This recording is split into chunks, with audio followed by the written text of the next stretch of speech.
Thanks, Jen. I know that you and David have also been really looking forward to this next conversation. Joining me now is Maggie Weiland, Executive Director of the San Francisco Entertainment Commission. Welcome, Maggie. Thanks, Eileen. Thanks for having me today. We are so thrilled to have you on the show today. As you know, we've been chatting. Nightlife is such an important part of our culture here in San Francisco. And we understand that you hosted a virtual summit recently. So we would just love to hear if you could just bring us up to speed on the state of the industries. Sure. So just this past week, I held a virtual summit on behalf of the Entertainment Commission. And we had about 600 attendees come meet us online to discuss the current state of the industry and a road toward recovery. We had folks like Mayor Breed join us, along with Dr. Tomas Aragon from the Department of Public Health, my boss, City Administrator Naomi Kelly, Director Joaquin Torres, and then many people from the industry itself, ranging from small venue owner all the way up to the general manager of the Chase Center. We had some lively discussions. A lot of it was gut-wrenching because of the fact that we are in this situation now because of the coronavirus and the shelter in place. Many of our businesses have had to completely shut their doors as a part of this process. And the majority of them being some of the first businesses to have to close based on their capacity and their activity. Sad reality is just the fact that the majority of these businesses are also going to be the last ones to come back online. So as we start, thinking through how we get toward the end of phase 4, we're working to engage our constituents in that process and help us pave the way, since they're the subject matter experts and the owners and managers of these facilities. And I know we've heard a lot about the timeline, and of course, everything is fluid. And we've heard everything from a partial reopening by 2021 or a full recovery possibly by 2023. Can you just shed some light on this for us? Yeah, so I can shed a little bit of light. I think, the basic answer that I'm sure you're getting from many people is I just don't quite know. I can't tell you exactly when we're going to be coming back online because it's all driven by science and data.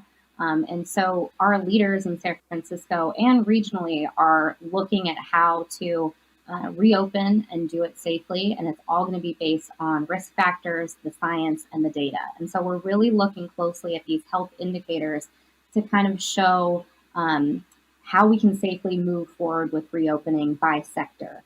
So that's what we're doing. And, in the interim, again, we're looking at creative ways to bring not only our industry, but all local businesses back online safely, even if it means doing it in adaptive and creative ways in the meantime. Yes, and speaking of which, I'm so glad you brought that up. Of course, Mayor Breed announced this week the Shared Spaces program. Can you tell us a little bit about how that works in terms of getting a permit and being able to use these non-traditional spaces? I can tell you a little bit about it, Eileen. It's still very new, but I'm really excited about it. This is one of those programs that the fact that I can be involved, I feel very honored because government can sometimes move a little bit slowly. This Economic Recovery Task Force is very fast paced, which is great, which is exactly what we need right now. So those creative, dynamic ideas that are coming from our industry, we want them, we need them. I will advocate for them. This is one of those. This was really, kind of a group think thing where we had many different people all at once realize, hey, we need to utilize outdoor spaces because that is more of a safe space for folks to be able to physically distance while still being able to enjoy the company of one another, even if from a distance, be able to enjoy culture, which includes art and music and the things that we love and support from our industry while having a bite to eat or having a cocktail. And so this program would essentially utilize outdoor spaces, including our plazas, some of which are existing, some of which may be created, as well as parklets, as well as streets and sidewalks, and just moving those into almost more of like a European feel, right? And so when this program comes online, it's still going to be a couple of weeks away. I'm certainly pushing for a path forward to engage our constituents to not only be able to serve food and drink, but to be able to have music, even if it's just amplified sound and not entertainment. I think that's kind of an important element here. I love that you mentioned that it's a product of a group think. Can you tell us about some other creative ideas or solutions that we might be able to expect coming up in the future? Oh, at this point, Eileen, I'm not quite sure exactly what those solutions would be. They really should be coming from our industry. I would say, President Blyman, who is on my commission, is a big leader in terms of being a thought leader in San Francisco around this effort. Some of his creative ideas that I have really loved are looking at ways in which to loosen the ABC requirements, so in the ways in which we serve alcohol. As you've seen, we've been able to kind of adapt to serving alcohol in a to-go basis the last couple of months, and everyone has remained safe and has gotten by. And so I think it's time to really look at creative ways to improve that very outdated piece of state code. And I'm so glad that you brought up President Blyman because I really thought that he had some interesting ideas that he shared during the summit. For example, he said that this might be a time of a renaissance for local bands in light of the fact that some of these larger venues will not be filled by these touring acts. Can you tell us more your thoughts on that? I absolutely love that thought, and I think it couldn't be more realistic. I mean, I am seeing artists emerging right now, and I think that our spaces are going to need to highlight folks who are available to come and play in their spaces. And since so many of these touring acts have already had to cancel, we're seeing things cropping up in the outdoor spaces where they're doing curbside and what have you of live performances. And so we've got to find a way to harness that. We already have an entertainment commission that permits and regulates that kind of activity. And so we need to incorporate that in how we look at our reopening. And we need to really push for local musicians to have their place to shine again and kind of bring that amazing culture back to San Francisco that so many of us knew years ago. Absolutely. And also along the lines of innovation, we've heard about how technology might even be used in these new nightlife experiences. I believe President Blyman had mentioned we would be potentially reserving spots at bars. And I know Yeah. Open Table already has that on their system where you can make reservations at bars. Are there other ways that businesses are reinventing themselves or using technology in new ways? I think it's been kind of blowing my mind the ways in which the local businesses I permit and regulate, and then I know dearly personally, have been pivoting all of their business plans to be able to accommodate this time period. I don't think a lot of that adaptation is going to go away even after this is over.